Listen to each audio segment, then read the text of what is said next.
NASA का एक spacecraft जिसमें 3 एस्ट्रोनॉट्स मौजूद थे चांद पर लैंड करने के बिल्कुल करीब ही था कि अचानक एक ऐसा वाकया हुआ जिसका किसी को भी अंदाजा नहीं था। ये स्पेसक्राफ्ट अर्थ से 3,22,000 किलोमीटर दूर स्पेस के ऐसे हिस्से में था जहां तक पहुंचने में इनको पूरे 3 दिन लग चुके थे। स्पेसक्राफ्ट के मेन ऑक्सीजन टैंक में कोई खराबी हुई और वो एक जोरदार झटके से फट चुका था। ये ऑक्सीजन टैंक अंदर बैठे एस्ट्रोनॉट्स को ऑक्सीजन फराहम कर रहा था, यानी एस्ट्रोनॉट्स अब समझ चुके थे कि उनके बचने का अब कोई चांस मौजूद नहीं है। केबिन में अब सिर्फ 15 मिनट जिंदा रहने का ऑक्सीजन बचा था और जाहिर है इतने कम टाइम में वापस अर्थ तक पहुंचने का भी कोई चांस नहीं था। ज़ेम टीवी की वीडियोस में एक बार फिर से खुशामदीद। नाजरीन, स्पेस में रोबोट्स को भेजना ही नासा के लिए काफी मुश्किल टास्क होता है, लेकिन स्पेस में जीते जागते इंसानों को भेजना और फिर उनको सही सलामत वापस अर्थ तक लाना एक ऐसा मिशन होता है जिसमें अगर छोटी सी भी गलती हो गई तो सालों की मेहनत के साथ साथ इंसानी जान भी खोने का डर लगा रहता है। चाहे कोई भी स्पेसक्राफ्ट हो, वो स्पेस में एस्ट्रोनॉट्स को सूरज से निकलने वाली जानलेवा रेडिएशन से बचाने के साथ साथ उनको अर्थ जैसा एटमॉस्फेयर भी फराहम करता है ताकि वो अंदर जिंदा रह सके। प्रेशराइज्ड केबिन्स जिनमें ऑक्सीजन फराहम करने के लिए ऑक्सीजन टैंक्स भी लगे होते हैं और केबिन से कार्बन डाइऑक्साइड खत्म करने के लिए स्पेशल फिल्टर्स भी लगे होते हैं। अगर किसी भी वजह से स्पेस में कोई हादसा पेश आए तो स्पेस क्राफ्ट के साथ साथ उसके अंदर बैठे एस्ट्रोनॉट्स हमेशा हमेशा के लिए काले आसमानों में खो जाएंगे, जिनको वापस लाना किसी के लिए भी पॉसिबल नहीं होगा। लेकिन आपको ये जानकर हैरत होगी कि ऐसा ही एक हादसा अप्रैल 1970 में अपोलो 13 पर पेश आया था। ये एक सच्ची कहानी है जो किसी साइंस फिक्शन स्टोरी से हरगिज कम नहीं है। इस मिशन से 1 साल पहले यानी 1969 में अपोलो 11 चांद पर कामयाबी के साथ लैंड कर चुका था और नील आर्मस्ट्रॉन्ग वो पहला शख्स था जिसने चांद की जमीन पर कदम रखा था। अपोलो 11 के बाद अपोलो 12 का मून मिशन भी कामयाब हो चुका था, लेकिन अब बारी थी अपोलो 13 की, जिसका मेन मकसद चांद पर मजीद एक्सप्लोरेशन करना था। अपोलो 13 को चांद के एक ऐसे हिस्से में लैंड करना था जहां किसी एस्ट्रॉइड के गिरने की वजह से बहुत बड़ा गड्ढा बना हुआ है और चांद के इस हिस्से को फ्रा मैरो कहा जाता है। इस मिशन के कमांडर जेम्स लॉवेल थे, जबकि इनके साथ 2 मॉड्यूल पायलट जॉन स्वाइगर और फ्रेड हेज भी थे। ये तीनों एस्ट्रोनॉट्स अर्थ पर अपनी फैमिलीज को छोड़कर अपोलो 13 मिशन के लिए रवाना हो गए। मिशन का आगाज 11 अप्रैल 1970 को फ्लोरिडा में वाक़े John F Kennedy space centre से हुआ। क्योंकि ये चांद पर इंसानों का कोई पहला ट्रिप नहीं था, इसी वजह से इसकी लाइव ब्रॉडकास्ट देखने में ज्यादा लोग इंटरेस्टेड भी नहीं थे। इस स्पेस क्राफ्ट के 3 हिस्से थे, जिसमें कोन शेप का ये हिस्सा कमांड मॉड्यूल कहलाता था। ये कमांड मॉड्यूल वही जगह थी जहां तीनों एस्ट्रोनॉट्स को ज्यादातर टाइम रहना था।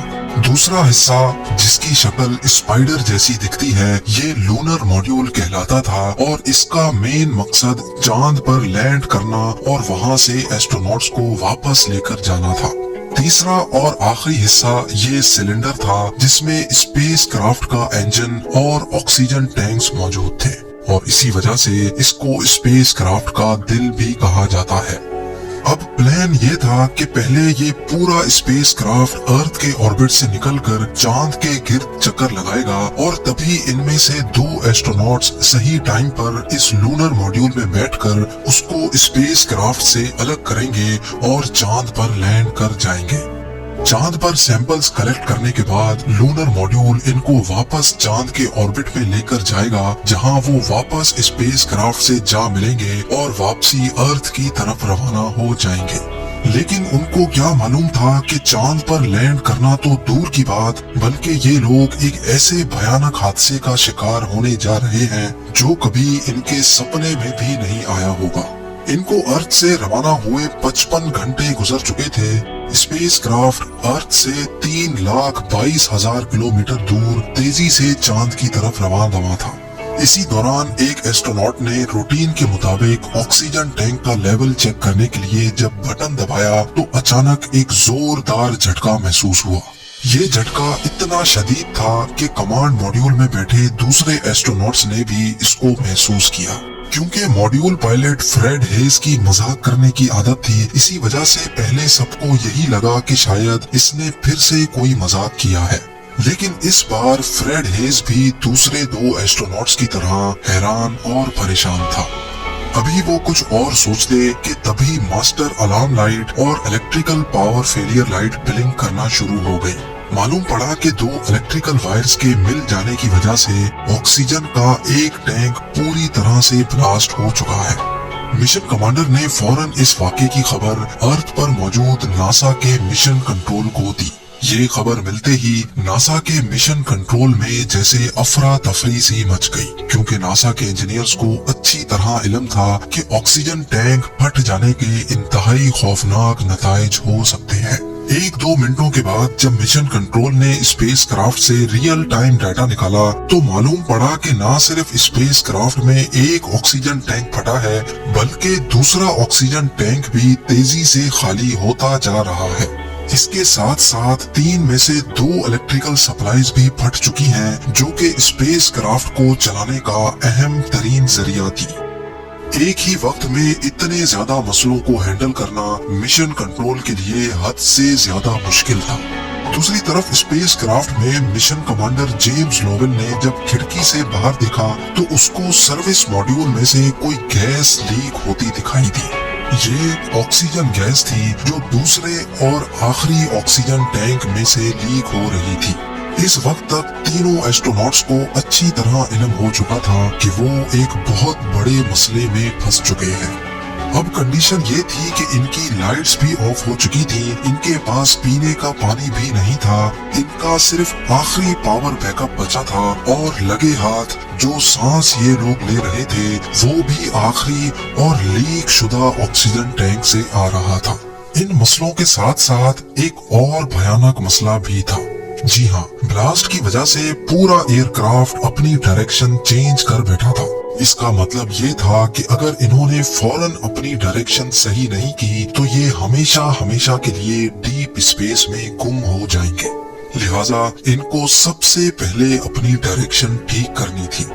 दूसरी तरफ ये खबर पूरी दुनिया में फैल चुकी थी। वो तमाम टेलीविजन नेटवर्क्स जो इस मिशन को इम्पोर्टेंस ही नहीं दे रहे थे, वो अब अपोलो 13 पर होने वाले हादसे को रिपोर्ट कर रहे थे। एस्ट्रोनॉट्स की फैमिलीज के साथ साथ पूरी दुनिया इस अफसोसनाक खबर को देख रही थी।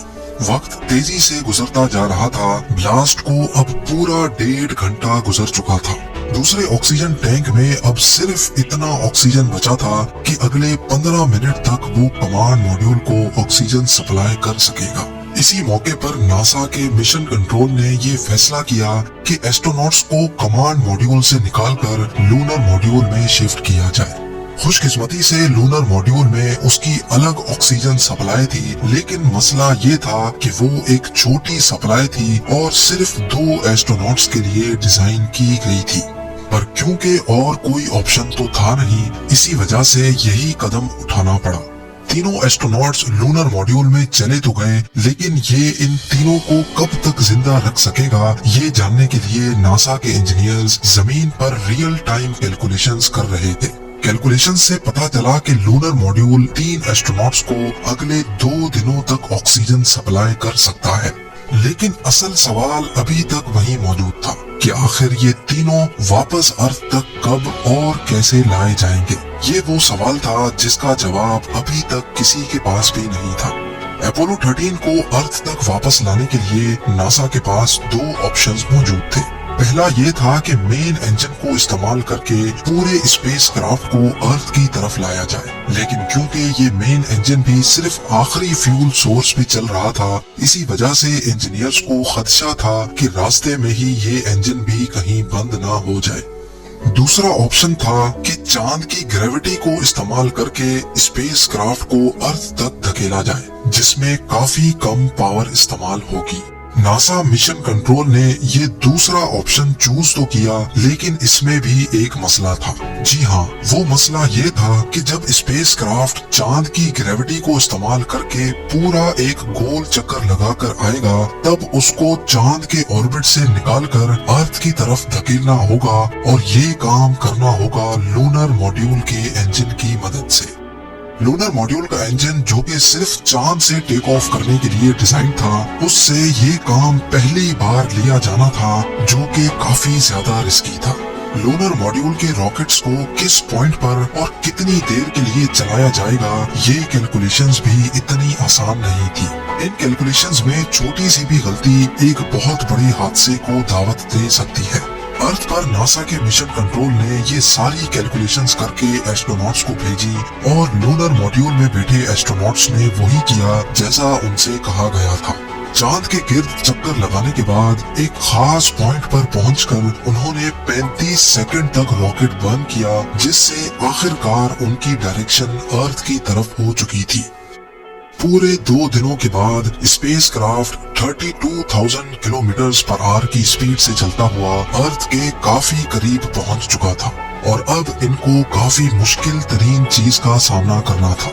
वो मुश्किल चीज ये थी कि अर्थ के एटमॉस्फेयर में दाखिल होने से पहले इनको लूनर मॉड्यूल छोड़कर वापस कमांड मॉड्यूल में जाना था, क्योंकि सिर्फ कमांड मॉड्यूल ही इस काम के लिए बनाया गया था। लिहाजा अपने स्पेस सूट पहनकर वो कमांड मॉड्यूल में गए, जहां सारे कंप्यूटर्स बंद पड़े रहने की वजह से वहां का टेम्परेचर फ्रीजिंग पॉइंट से भी नीचे जा चुका था। अर्थ में एंट्री के लिए उन्होंने खुद को लूनर और सर्विस मॉड्यूल से अलग कर दिया। नासा के मिशन कंट्रोल और पूरी दुनिया के लोगों का सांस रुका हुआ था, क्योंकि अब वो वक्त काफी करीब आ चुका था जब बगैर कंट्रोल्स के ये लोग अर्थ में वापस एंटर होने जा रहे थे। एंट्री के वक्त गरमाइश की वजह से पूरे 3 मिनटों तक उनसे राब्ता टूटा रहा। जब 3 मिनट के बाद भी उनका कोई जवाब नहीं आया, तो सबको यही लगा कि शायद एस्ट्रोनॉट्स जान की बाजी हार बैठे हैं। लेकिन फिर अचानक वही हुआ जिसका सबको इंतजार था। उन्होंने रेडियो पर अपनी खैरियत का पैगाम भेज दिया। अर्थ के एटमॉस्फेयर में एंटर होते ही उन्होंने अपने पैराशूट खोल दिए थे, जिसको अब टेलीविजन पर भी दिखाया जा रहा था। एस्ट्रोनॉट्स की फैमिलीज के साथ साथ हर शख्स ये मंजर देखकर जश्न मना रहा था। आखिरकार पूरे 5 दिनों के बाद 17 अप्रैल को उनका मॉड्यूल पैसिफिक ओशन में जा गिरा, जहां से उनको फौरन रेस्क्यू कर लिया गया।